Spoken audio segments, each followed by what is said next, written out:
Saudara-saudara yang terkasih dalam nama Tuhan Yesus Kristus, selamat pagi. Mari kita beribadah sejenak.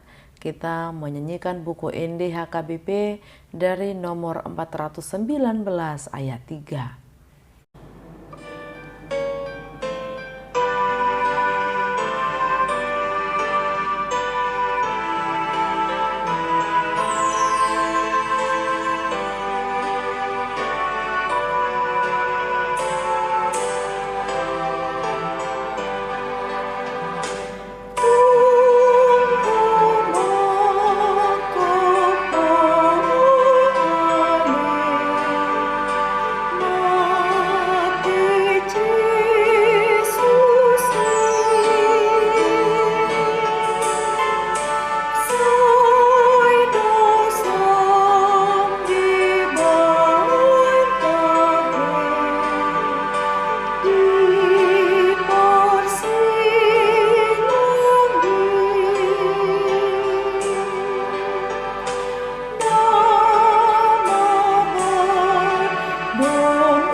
Kasih karunia dan damai sejahtera dari Allah Bapa dan dari Kristus Yesus Tuhan menyertai saudara-saudara. Amin. Saudara-saudara, firman Tuhan renungan harian Sabtu 5 Februari 2022 dari kitab Galatia pasal 1 ayat 1 mengatakan, dari Paulus seorang rasul bukan karena manusia, juga bukan oleh seorang manusia, melainkan oleh Yesus Kristus dan Allah Bapa yang telah membangkitkan dia dari antara orang mati. Dalam bahasa Batak Toba dikatakan, Ahu surat nisi Paulus, apostol ida desia jolma, ida da marhitesia sada jolma alai marhitesian Yesus Kristus, jala marhitesia debata ama naung pahehon ibana sian namate. Demikian firman Tuhan. Saudara-saudara, ketika keberadaan, perubahan, dan kehadiran kita dipertanyakan oleh orang sekitar dan diragukan, padahal kita sudah berjuang sekuat tenaga dan mengandalkan Tuhan dalam setiap bertindak, rasanya begitu sedih dan memang ada kalanya kita angkat suara untuk melakukan pembelaan diri.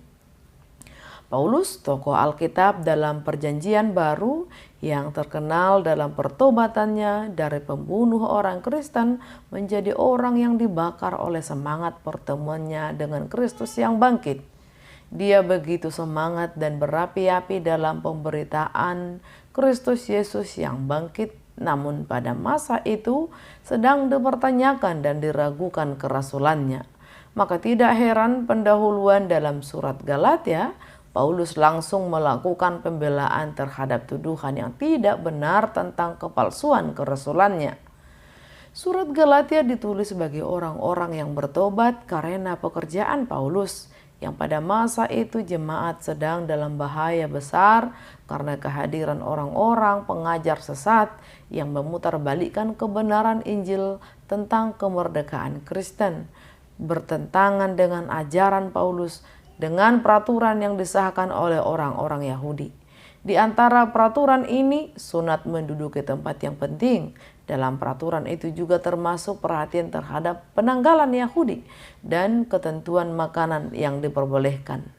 Jemaat-jemaat di Galatia telah dikunjungi orang-orang Yahudi yang berusaha membuat anggota jemaat itu meragukan status kerasulan Paulus. Mereka mengajarkan bahwa untuk mencapai keselamatan, maka iman kepada Kristus Yesus seperti yang diajarkan Paulus memerlukan keharusan sunat dan penyesuaian diri kepada peraturan-peraturan Yahudi lainnya.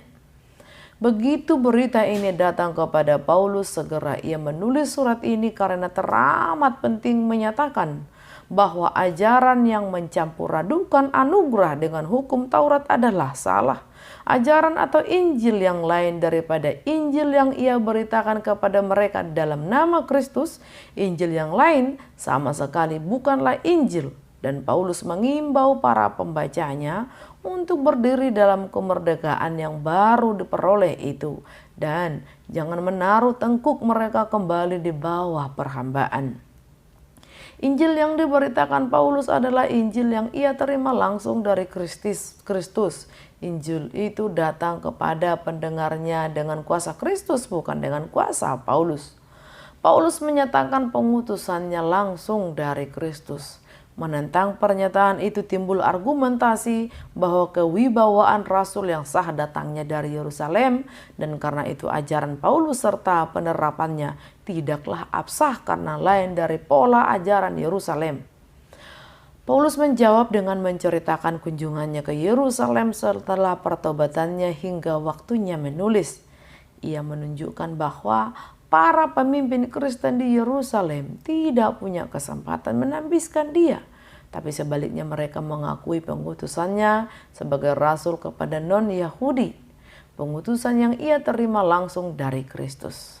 Dalam salamnya Paulus menyebut kata menyerahkan dirinya, yang artinya Yesus berkorban memberikan hidupnya, dan keselamatan yang digenapi oleh Kristus adalah membayar nyawa dirinya karena dosa kita, sehingga kita dapat memiliki hidup yang baru.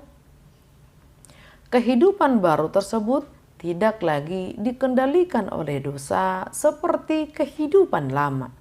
Yesus telah melepaskan kita dari dunia yang jahat sekarang ini. Kebangkitan Kristus dari antara orang mati membuktikan bahwa ia adalah anak Allah yang telah menyelesaikan pekerjaan penebusannya. Maka tidak lagi kembali ke persunatan sebagaimana fokus keyahudian sebelumnya. Saudara-saudara, dari pengalaman Paulus kita diajarkan ketika dipanggil dan dipilih Allah menjadi alatnya dalam pelayanan, sering sekali penolakan tidak terhindarkan. Boleh karena perbedaan pandangan dan pikiran, atau mereka orang-orang sekitar merasa tersaingi atau tersisih sehingga kata-kata menyakitkan dan perlakuan yang tidak baik terkadang tidak terhindarkan. Dengan tuduhan-tuduhan bahkan pemutarbalikan fakta Paulus telah alami, namun dia tidak berhenti sampai di situ. Dia melakukan pembelaan diri karena dia yakin teguh bahwa dia dipanggil dan dipilih Allah menjadi alatnya.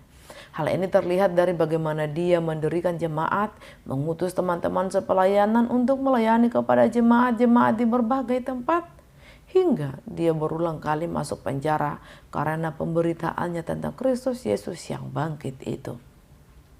Lantas bagaimana dengan kita? Orang-orang yang dibayar mahal oleh darah Kristus, akankah berkat, talenta, rezeki yang Tuhan beri kepada kita berhenti kita salurkan ketika kita diperhadapkan dengan hal yang pelik? Ketika kita jadi bahan omongan orang karena pelayanan kita yang Tuhan inginkan itu? Teringat dengan lagu buku NDHKBP dari nomor 658. Tu porti bion narudut borhat maho galak bahen palitomu sai dungoho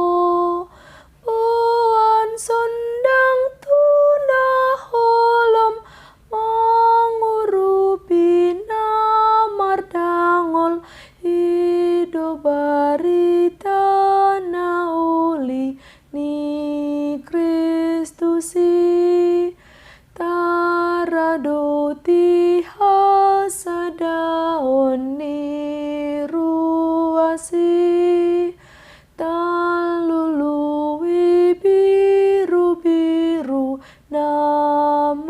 namagoi hatani Tuhan Jehovah do pasadahom nang hata sian sude partikian tu debata.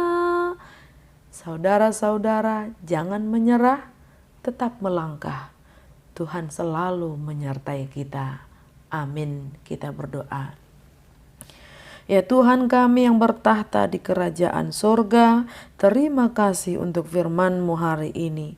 Berilah kami hati dan jiwa yang mau melayani dan pantang menyerah. Biarlah Roh Kudus senantiasa meneguhkan dan menghibur kami dikala kami sedang menghadapi pergumulan dalam menjalani panggilan-Mu dalam setiap lini pelayanan kami di dalam Kristus Yesus Tuhan. Amin.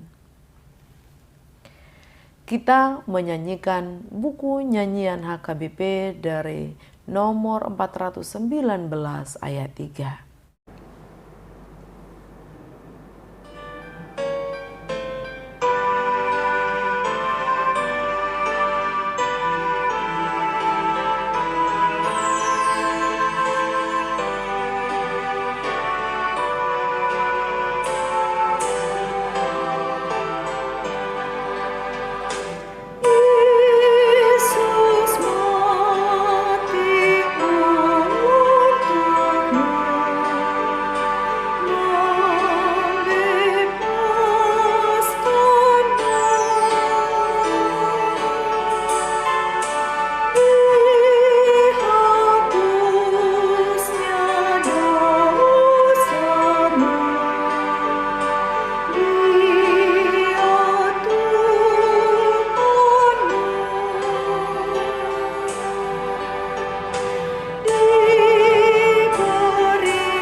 Kita berdoa bersama dalam doa Bapa kami.